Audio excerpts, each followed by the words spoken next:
bersekolah itu ya dekat dengan rumah. Karena apa?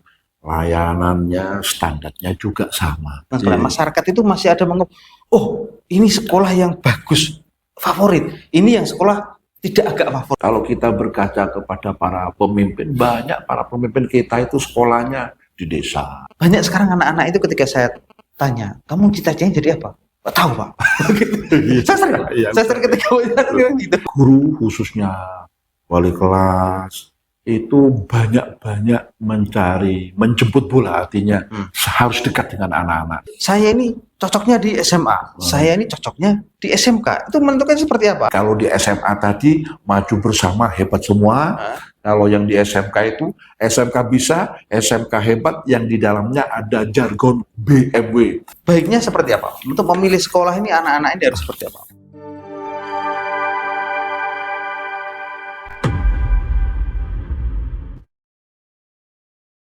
Selamat datang di Jawa Pos Radar Bojonegoro Podcast ya, sebuah program yang akan menginspirasi, mengedukasi kita semua sehingga bisa mencerdaskan, bisa memberikan pengetahuan kepada kita semua.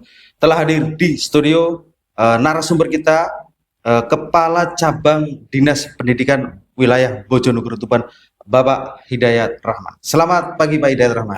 Selamat pagi, terima kasih. Oke, selamat datang di studio podcast Radar Bojonegoro Pak Hidayat Rahman. Oke, Pak Hidayat Rahman mungkin bisa berkenalan dulu dengan para subscriber, para pemirsa Radar Bojonegoro ini. Pak Hidayat Rahman ini perjalanan karirnya hingga sampai menjadi kepala cabang dinas ini di Bojonegoro sejak kapan aja Pak? Sejak mulai dari kapan terus sampai di Bojonegoro lagi? Terima kasih Mas Kosim. Alhamdulillah, segala puji. Kami berterima kasih diundang di podcast Radar Jawa Pos Bojonegoro. Sebelumnya perjalanan karir saya itu mulai dari kepala sekolah di Sugiwara. Oh, SMK Pak ya? Ya, SMK. Kemudian bergeser ke Purwosari, bergeser ke kota SMK 2, kemudian ke SMK Rengal Tuban, kemudian SMK Negeri 1 Tuban, dan yang terakhir di SMKN 1 Singgahan Tuban, dan pernah juga PLT di SMK Trucuk dan SMA Negeri Senori Tuban.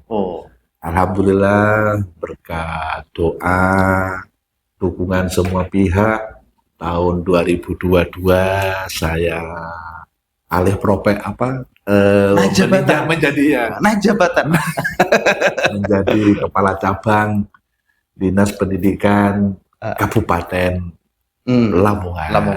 Seberapa tahun di Lamongan? Pas 2 tahun, terhitung 3 Januari 2022 di Lamongan, terhitung 1 Februari 2024, alhamdulillah kami bisa kembali ke Bojonegoro. Itulah perjalanan karir saya. Bisa dibilang begitu Pak Hidayat Rahman ini, Pak Rahman ini sudah sangat hafal dengan Bojonegoro, kan tugas pertamanya di sini dan juga asli warga sini. Ya alhamdulillah, seiring berprosesnya ketika kami di Bojonegoro, bahkan di Tuban, insya Allah para kepala sekolah, GTK, guru, tenaga kependidikan, dan juga para tokoh-tokoh itu juga insya Allah sangat familiar dengan kami. Dan beliau-beliau secara umum sangat mendukung kehadiran kami baik di Bojonegoro maupun di Tuban. Oke Pak Rahman, kita langsung ke inti bahasan. Saat ini adalah masa PPDB, pendaftaran siswa baru, peserta didik baru. Itu kira-kira saat ini mungkin siswa itu mau memilih sekolah, kira-kira sekolah-sekolah seperti apa mungkin yang bisa sesuai gitu. Sekolah mungkin banyak siswa yang bimbang ini mau sekolah di mana, sekolah di kota apa sekolah di desa gitu bahkan itu. Gimana Pak? Tentu pemerintah sudah sangat mendukung jenjang SMA. Jadi karena kami kepanjangan cabang dinas pendidikan Provinsi Jawa Timur yang ada di Bojonegoro juga di Tuban, yang nangani SMA, SMK, dan juga PKLK. Tentunya sekarang ini pemerintah yang ingin anak-anak yang mau masuk itu bisa di SMA, bisa di SMK, tentunya juga yang ada di Kementerian Kemenak itu ya di madrasah. Ya. Oh, gitu. Nah, di masing-masing sekolah itu tentu pemerintah sudah memberikan layanan yang sama. Baik di kota maupun di desa. Juga program-program yang diberikan pemerintah, khususnya pemerintah pusat dan provinsi, itu pun juga sama. Oleh karena itu, kami berharap kepada calon atau peserta didik itu tinggal bagaimana niat anak didik untuk belajar dan belajar secara sungguh-sungguh, kemudian penuh semangat, ikuti program-program yang ada di lembaga yang akan dimasuki atau yang sedang berproses, sehingga juga minta doa restu berbakti kepada orang tua, para guru, sehingga nantinya kita tinggal manusia merencanakan, Tuhan yang menentukan. Dengan adanya yang layanan yang sama, kami mendorong kepada para peserta didik baru itu, ya kalau bisa bersekolah itu ya dekat dengan rumah. Kenapa? Layanannya, standarnya juga sama. Mari kita mengubah mindset. Pembiayaan dari pemerintah juga sama. Nah, barangkali itu. Oke. Mungkin sama. Kok semua sekolah itu kan sama, standarnya sama, kurikulumnya sama, terus buku-bukunya juga mesti sama, apa yang diajarkan gurunya juga sama. Tapi mungkin Pak, sekolah masyarakat, masyarakat itu masih ada oh ini sekolah yang bagus, favorit. Ini yang sekolah tidak agak favorit. Akhirnya orang itu berbondong-bondong menyekolahkan anaknya ke situ. Ya itu di kota, itu di kota. Di kota aja nggak semua sekolah itu dianggap sama. Masih ada orang tertentu itu, masyarakat itu yang, ini sekolah yang sangat favorit dulu. Lulusannya ini, banyak diterima di mana-mana. Gitu. Namanya artinya orang tua berbondong-bondong ke situ. Itu menyikapi seperti itu bagaimana? Memang kita itu menyadari, mengubah mindset masyarakat itu butuh proses. Walaupun pemerintah itu sudah, tadi saya katakan bahwa layanan maupun standar-standar baik di kota maupun di desa itu ya secara umum itu sudah sama. Jadi mari kita berpikir dengan analisa yang betul-betul logis.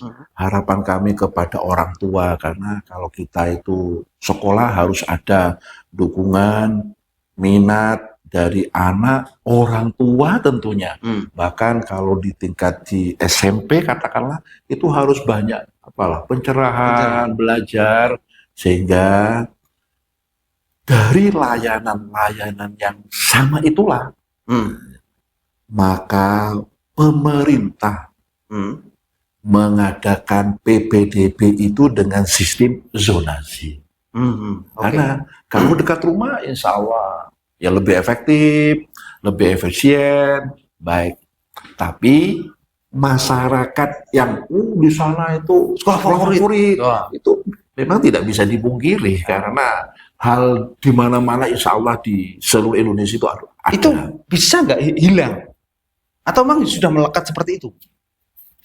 Tentunya kalau hilang 100% itu sulit. Gitu. Nah, namun pemerintah dalam hal ini tentunya Dinas Pendidikan Provinsi Jawa Timur itu terus memberikan layanan serta anggaran yang sama.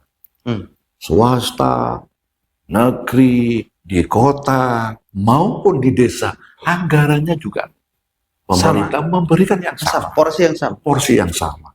Kemudian ASN-nya ada PNS, ada P3K. Nah, tentu perlu upaya kiat-kiat. Kalau kita berkaca kepada para pemimpin, banyak para pemimpin kita itu sekolahnya di desa. Nah, itu ya. Oleh karena itu, secara umum layanan pendidikan maupun di desa maupun di kota, kami terus mendorong itu ya sama. Nah, walaupun ada beberapa sekian persen itu kita ya tidak bisa dipungkiri ya Mas Kosim, karena kalau berbicara tentang strata manusia itu kan ada yang kelompok high, gitu. Ada kelompok yang medium, juga ada yang kelompok lower. Nah, biasanya kelompok-kelompok yang high dalam tanda kutip ya kelas atas orang kaya, ya kaya, dan juga anak-anaknya pinter ya berupaya, nah, begitu. Berupaya sekolah yang boleh dikatakan tanda kutip itu ya ini sekolah favorit ya. Anak-anaknya orang kaya di sini semua nih. Betul. Oke, Pak Rahman. Gini Pak Rahman, apa namanya, sekolah ini kan baiknya seperti apa? Untuk memilih sekolah ini anak-anak ini harus seperti apa? Apakah mereka menentukan itu saya ini cocoknya di SMA, saya ini cocoknya di SMK? Itu menentukan seperti apa? Atau emang temanku banyak di SMA ikut SMA, teman saya banyak di SMK, jadi, SMK aja deh kan gitu. Oke. Kan banyak yang seperti itu. Betul. Jadi apa ya? Katakanlah ini dari SMP atau sanawiyah. Tentu anak itu pendidikan yang paling komprehensif itu adanya sebuah keterbukaan, pendidikan pencerahan antara anak dengan orang tua dulu. Nah, kalau orang tua dan anak-anak ini sangat nyambung, maka di sekolah itu ada yang namanya guru BP atau guru BK. Biasanya di situ, Bu, Pak, saya itu minta masukan sama guru BP-nya ya. Saya itu coba setelah mungkin ada tes psikologi lah, apa yang lain, ternyata rapotnya lebih condong ke keterampilan, mungkin lebih condong ke akademik, maka melalui diskusi yang sehat, maka kalau yang ingin melanjutkan ke perguruan tinggi, sebaiknya masuk di SMA. Tentunya ya tidak usah jauh-jauh lah seperti yang kita ceritakan sebelumnya. Kalau anak-anak yang ternyata cenderung memiliki keterampilan atau vokasi, maka kita sebaiknya masuk ke SMK. Nah, perlu diketahui ketika anak-anak masuk di SMA, di perjalanan waktu bisa jadi ternyata anak-anak sambil kuliah sambil kerja, maka di SMA pemerintah Jawa Timur ini yang menjadi pioner adanya program double track. Di SMA itu double track. Iya, jadi SMA itu juga disediakan sebuah program yang sangat luar biasa, program Gubernur Jawa Timur yang menjadi inisiasi daripada provinsi-provinsi yang lain. Sekolah-sekolah SMA itu diberi tambahan pendidikan vokasi yang disebut dengan double track. Sebaliknya itu SMA ya, diberi tambahan double track. Oke.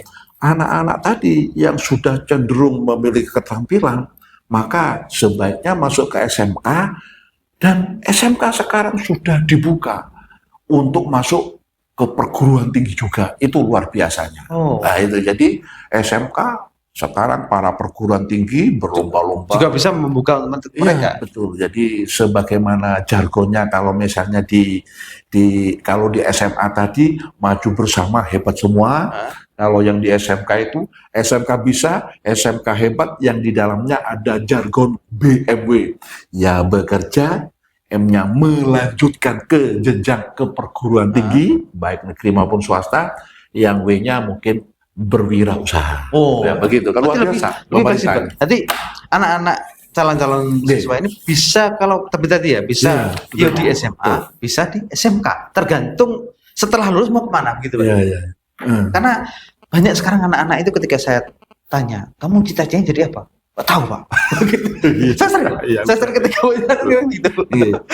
Yang kalau boleh menambahkan di era sekarang yang sudah di era digital, kemudian anak-anak yang masuk ke Gen Z ya. Jadi para guru khususnya wali kelas, itu banyak-banyak menjemput bola, artinya harus dekat dengan anak-anak, sehingga Apa keinginan mereka? iya itu Apa bakat kan mereka? Gitu. apa cita-citamu? Tidak tahu. Wah, ini kan sesuatu hal yang apa ya? Ketika kita sedang belajar itu ya kayaknya kan kurang pas kalau ditanya cita-citanya masih bingung macam-macam kan. Harus kita terus gali dan gali. Kalau anak SD itu ditanya gitu jawab, Pak. Iya. Tapi kalau sudah lulus SMA atau kuliah itu nggak jawab mereka. Sudah Bingung mulai mereka. bingung ya. Benar itu, Pak. Oke, betul. Oke. Pak, ini kita kembali lagi ke sekolah favorit tadi. Ya, sekolah favorit itu tadi dulu itu kan banyak orang itu yang mengakali sekolah itu di zonasi sana di kota itu hanya sekitaran itu yang didapat. Anak yang di desa itu dipindahkan ke kota, diikutkan di KK situ. Memang secara teknis kan, oh dia memang sudah warga situ, tapi ini apakah bisa seperti itu? Hai, kamu kehilangan STNK? Tak perlu khawatir, langsung saja menuju kantor Radar Bojonegoro. Nah, sampaikan ke petugas jika ingin pasang iklan STNK hilang. Biaya pasang iklan STNK hilang cuma Rp68.000 saja. Jadi secara umum saya katakan sekolah di desa maupun di kota itu ya sama. Karena programnya, kurikulumnya, pembiayaannya juga sama. GTK-nya juga sama. Malah kalau kita belajar dengan salah satu motivator itu Mas Ari Ginanjar. Ari Ginanjar itu kecerdasan itu, jadi yang arahnya ke IQ itu hanya untuk menggapai suksesnya itu hanya menurut penelitian mereka itu hanya 20%. 20%. Selebihnya ada. Nah, sedangkan 80%, nah ini 80% itu masuk di level EQ, emotional quotient. Jadi kalau anak-anak itu terus mengembangkan diri, baik bakat, minatnya, atau potensi-potensi yang lain, maka tidak menutup kemungkinan dia akan lebih sukses daripada anak-anak yang hanya dia IQ-nya sehingga dia hanya di rumah duduk belajar, akhirnya menjadi anak-anak yang kurang pergaulan. Coba kita banyak orang anggota DPR ya tahu, rata-rata itu emotion quotient-nya itu menggerakkan massa itu luar biasa. Mereka adalah orator yang unik. Iya. Nah, ditambah lagi komplitnya, apalagi dilengkapi dengan spiritual quotient SQ, maka komplitlah sebagaimana jargon profil pelajar Pancasila.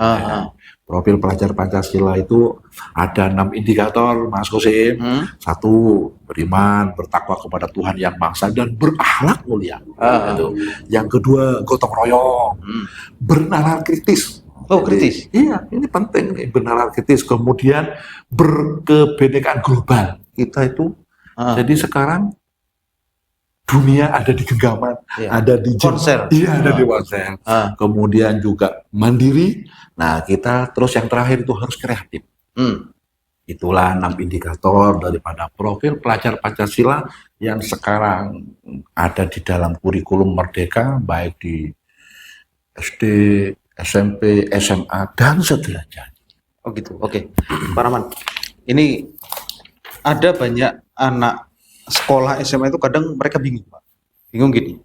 Mereka ini ada studi kasus ya, jadi mereka itu kebingungan. Mereka itu mau kuliah atau mau bekerja. Mereka kadang mereka itu lulusan SMA juga. Lah, mereka kuliah itu mereka melihat mungkin kakaknya atau saudaranya ketika mereka selesai kuliah kesulitan cari kerja. Itu saran panjenengan seperti apa untuk melihat kasus seperti begini. Makanya kita itu harus ada komunikasi dengan orang tua dulu, sehingga kita mengerti apa kekurangan keluarga, apa kesepakatan bersama, kemudian apa angan-angan mereka, dan selaku orang tua kita sifatnya ya boleh mengarahkan, kemudian mendukung. Tidak boleh menjustice.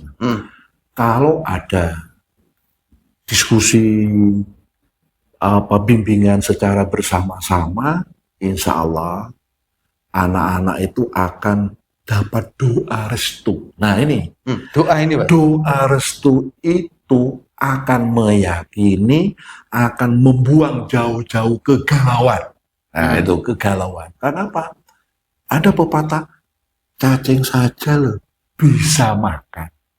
Loh, manusia dengan kelebihannya punya otak, maka melalui proses pendidikannya, baik itu ya pengetahuan, keterampilan, dan sikap ditambah doa orang tua, termasuk jejaring-jejaring yang lain, insya Allah kegalauan-kegalauan itu akan diminimalisir. Anak-anak kalau memang tekadnya ke SMA, maka teruskan ke perguruan tinggi. Kalau yang ke SMK, teruskan ke perguruan tinggi. Karena dia sudah dibekali juga dengan keterampilan. Itu harusnya seperti itu. Oke. Apa pesan panjenengan Pak Rahman ini untuk mereka-mereka yang baru lulus sekolah? Oke, ya Mas Kosim, ini pertanyaan yang harus biar apa ya, para anak-anak pertama mereka lulus ya, baru lulus ini. Pertama saya ucapkan kepada seluruh peserta didik, para siswa-siswi yang tahun pelajaran 2023-2024 lulus. Nah, setelah lulus itu di dalam prosesnya ada yang sudah diterima di perguruan tinggi, maka ikutilah, belajarlah dengan tekun, jaga diri, jaga keluarga, tunjukkan bahwa kamu anak-anak Bojonegoro, tentunya juga Tuban, bisa menjadi orang-orang hebat yang seperti diantaranya ada yang di Jakarta, misalnya Pak Pratikno, kan begitu ya. Betul. Kemudian bagi anak-anak yang diterima di SMK, maka belajarlah, terus kembangkan keterampilannya sehingga menjadi anak-anak yang betul kompetensi keterampilannya itu luar biasa. Terus jaga diri, dan yang mungkin masih belum beruntung akan mengikuti seleksi atau mungkin masih belum diterima, maka jangan lama-lama menganggur, jangan lama-lama menentukan pilihan. Di Bojonegoro dan Tuban banyak perguruan tinggi swasta yang siap menerima anak-anak semuanya. Untuk itu jangan lama-lama menentukan pilihan, terus dan teruslah, karena tidak usah takut. Kita minta sesuatu, berdoa kepada Allah, dan minta doa restu kepada orang tua dan para guru di sekolahnya masing-masing. Oke, Pak Rahman, nanti gimana? Targetnya Capdin itu apa, Pak Rahman? Ketika anak-anak lulus sekolah itu targetnya apa? Apakah mereka harus kuliah semua atau emang yang SMK juga bekerja atau seperti apa? Target mungkin yang ingin capai. Jadi tentu secara umum target Capdin itu pertama melayani selaku kepanjangan daripada Dinas Pendidikan Provinsi Jawa Timur, maka satu, layanan prima kepada GTK dulu. Nah, kemudian 8 standar yang biasa dilaksanakan di sekolah. Apa 8 standar itu? Ya, isi, kemudian proses, SKL, kemudian sarana dan prasarana, GTK, pembiayaan dan pengolahan. Itu 8 standar. Kita itu secara bersama-sama dengan akuntabel, dan yang kedua kita juga bersinergi. Nah, kami ada di Bojonegoro terus bersinergi dengan Pemkab Bojonegoro dan juga tentunya Pemkab Tuban. Nah, tentunya harapannya kita akan menaikkan IPM. Semakin banyak anak-anak yang melanjutkan ke perguruan tinggi, maka indeks pembangunan manusia naik. Itu. Kemudian juga kalau indeks pembangunan manusia naik, insya Allah kesejahteraan, kemudian intelektual, kemudian daya juang untuk hidup itu juga akan bertumbuh kembang, akan semakin sehat. Tentu harus diiringi dengan prestasi. Nah, itu jadi targetnya setiap 8 standar itu memiliki konsekuensi. GTK-nya itu semakin berkualitas, tambah kompeten, ya toh, sekolahnya tambah bermutu. Jadi 8 standar itu muara outcome-nya itu harus ada peningkatan. Karena anggaran dari pemerintah terus dan terus tidak pernah terlambat. Semuanya dikucurkan, baik itu swasta maupun negeri. Kemudian untuk siswanya, ya terus meningkatkan kompetensinya, meningkatkan akademiknya, meningkatkan karakternya, tentunya juga prestasinya. Ya, tidak hanya di provinsi, di nasional, bahkan di internasional. Gitu. Jadi targetnya itu tadi Pak, secara umum Tabdini sendiri juga ingin punya target seperti itu. Luar biasa. Oke Pak Rahman, terima kasih banyak sudah mampir di studionya Radar Bojonegoro. Semoga apa yang kita bahas tadi bisa memberikan wawasan, pencerahan gitu Pak. Terima kasih sekali. Mudah-mudahan acara ini sangat luar biasa. Saya berterima kasih sekali. Mudah-mudahan guru, siswa, pengawas kami bisa diundang untuk memberikan penyuluhan, sosialisasi atau apa saja kiat-kiat yang bisa bersinergi dengan podcast Radar Jawa Pos Bojonegoro. Terima kasih. Siap. Oke, demikian sahabat Radar Bojonegoro, perbincangan kita dengan Pak Hidayat Rahman. Semoga apa yang kita bicarakan tadi, kita bahas tadi bisa memberikan manfaat, bisa memberikan pencerahan untuk kita semua. Sampai jumpa di edisi berikutnya. Assalamualaikum warahmatullahi wabarakatuh.